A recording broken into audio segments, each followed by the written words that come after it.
Olá, eu sou Angélica Valverde, trabalho com terapia regressiva presencialmente na cidade de Piracicaba e com captação psíquica presencial e online. Nós fazemos a captação psíquica em português e em espanhol. Neste canal você vai encontrar vários vídeos que explicam essas técnicas para que você possa tirar dúvidas e também deixe suas dúvidas nos comentários dos vídeos que eu respondo. Neste vídeo eu vou trazer uma situação atendida pela captação psíquica de uma moça já de 27 anos que tem dificuldades de se comunicar e se comunicar com pessoas que hierarquicamente estão acima, no sentido de professores, patrões, orientadores de mestrado, por exemplo. Então, ela muito inteligente, muito capacitada, com uma grande capacidade de aprender, de relacionar e integrar conteúdos dentro da área dela, que não importa qual, ela com muita capacidade, mas com muita dificuldade de se comunicar. Por exemplo, ela precisava discutir trechos, né? Nesse momento em que ela iniciou a sua tese de mestrado, ela precisava conversar com seu orientador e ela já tinha passado por muitas dificuldades na graduação, por esse mesmo motivo. E a palavra que eu vou usar, essa moça estava exausta, porque todo o seu período de estudo, de colégio e depois da graduação, esse período teve um aporte de exaustão e de complicações em função dessa dificuldade e também não dá para deixar de dizer de algum grau de dificuldade por parte das pessoas, né, que lidavam com ela, no caso professores, orientadores. Também não podemos deixar de considerar que pode haver sim um despreparo, uma dificuldade por parte dos professores e orientadores.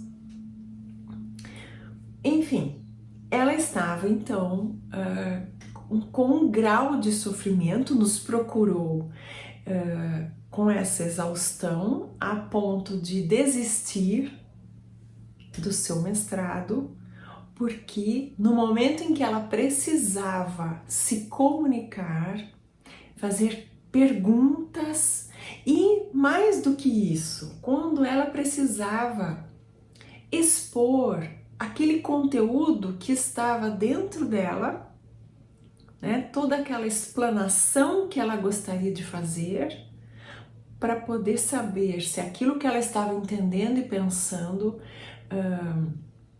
fazia sentido dentro da ótica do orientador ou mesmo na graduação em relação ao professor conhecedor daquela disciplina. E essa moça estava apresentando insônia em função de um quadro de ansiedade, ela não conseguia descansar, isso prejudicava também toda a sua questão cognitiva, que precisava estar muito em dia para que ela pudesse produzir os conteúdos, no caso dessa tese de mestrado. Veio para a captação, ela estava muito fragilizada, então ela veio acompanhada de uma pessoa próxima, na qual ela confia. Então ela estava presente na captação, ela esteve, né? E segue em atendimento com essa companhia que forneceu para ela um suporte, né? Uma ajuda. E então nós começamos a fazer o acesso de material passado, que pode incluir vida atual e vidas passadas. A maior parte do conteúdo que aparece na captação psíquica é um material de vida passada, mas também acessamos um material de vida atual em tenra idade, no útero da mãe, enfim, uma situação traumática na infância, na pré-adolescência. No caso dela, foi acessado um material que explicou muito e que foi muito pertinente para a situação, para a queixa. Ela foi uma mulher que vivia numa casa com uma família grande, com irmãos, pai, a mãe e um tio. E esse tio, ele era muito inteligente. E ele recolhia livros antigos que eram dispensados por pessoas abastadas que já não queriam mais aquelas obras. Ele recolhia para poder ler, porque ele tinha uma necessidade, uma ânsia por obtenção de conhecimento. E ela então, ainda adolescente nessa vida passada, lia também esses livros. E ela conseguia conversar com esse tio sobre os conteúdos dos livros, que traziam conteúdos de história, conteúdos até de pesquisas antigas, de boticários do passado que deixaram esse material para o futuro, sobre suas receitas curativas, uma medicina muito antiga que pôde ser registrada e até não só em livros, mas em manuscritos, né? Ele teve acesso a muitos papéis com receitas. E essa moça, então, começou a se interessar por esse campo e começou a testar receitas e começou a conversar com amigas sobre os conteúdos dos livros que continham história, que continham relatos de pessoas, enfim. E ela foi, então, se aprimorando em conhecimento, só que ela não conseguia guardar esse conhecimento para si. Ela se reunia com outras jovens e compartilhava esse conhecimento. E começou a fazer pesquisas com plantas, porque ela teve acesso a receitas, com vários ingredientes que ela identificava, esse tio a ajudava.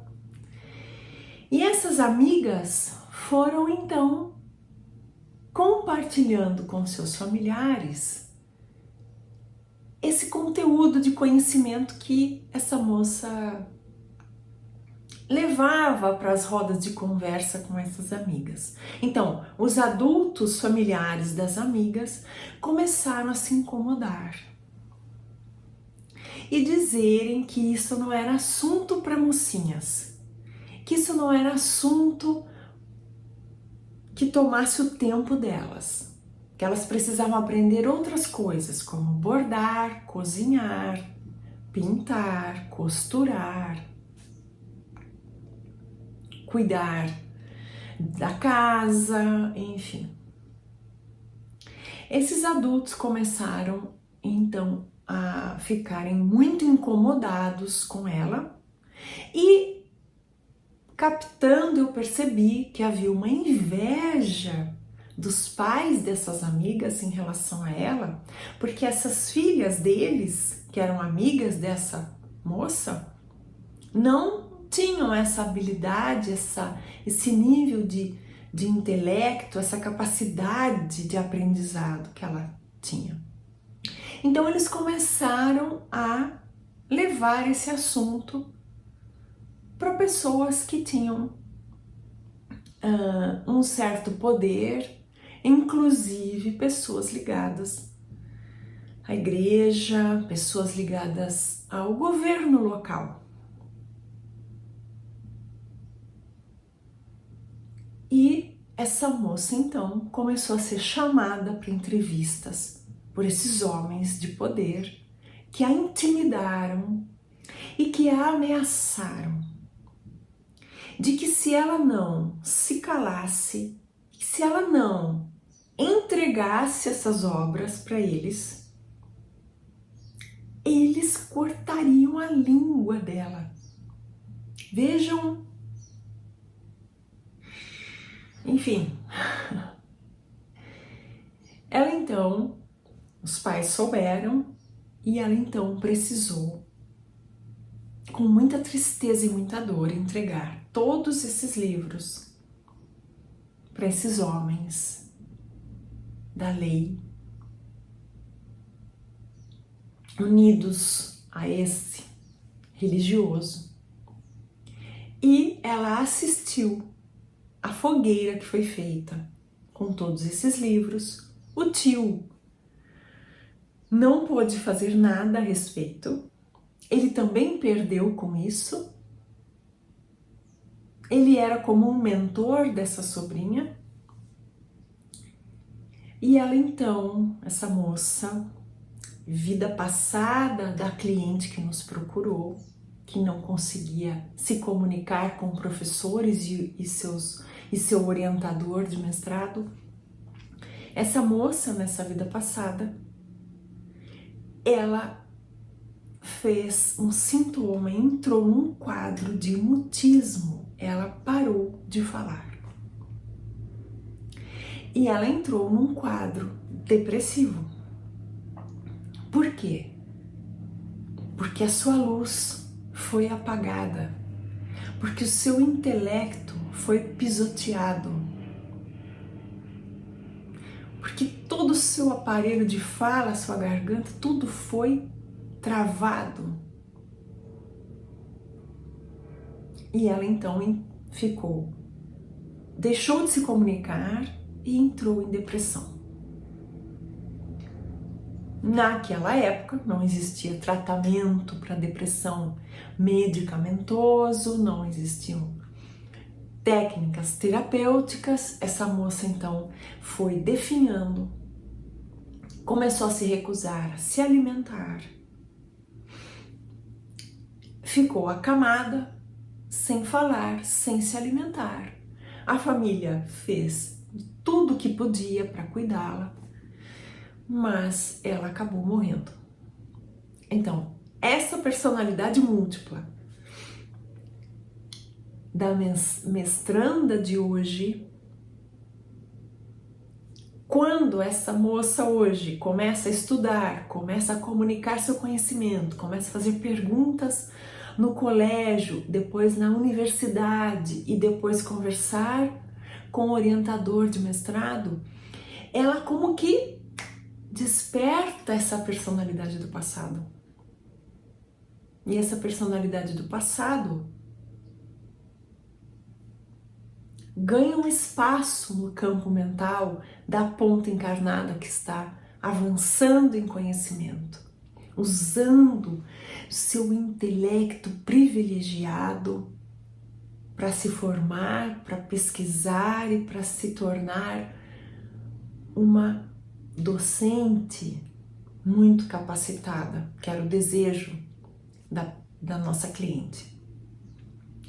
Então nós atendemos essa moça, ela estava, a vida passada dela, essa moça que definhou e morreu, estava ainda como que na cama, definhando, muda, sem se comunicar, sem se alimentar.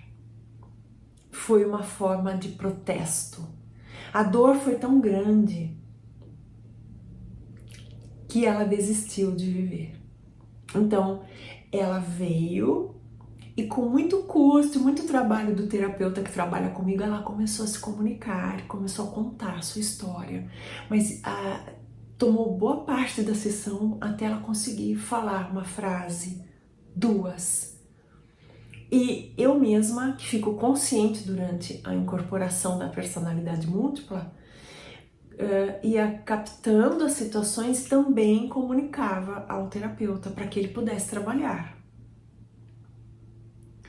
E em função de eu poder comunicar ao terapeuta, a personalidade que tinha dificuldade, estava travada para falar, tanto por medo quanto por raiva, indignação, ela começou a, então,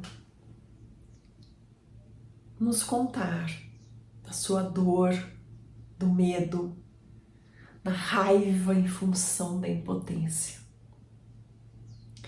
A partir do tratamento dessa personalidade e de outras que atendemos, cuidando desse caso especificamente, a nossa cliente começou a se soltar.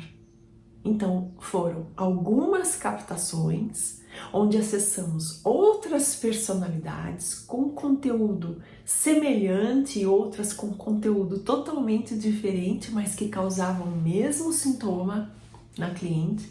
A partir dessas captações, então, essa moça hoje começou a se soltar para se comunicar.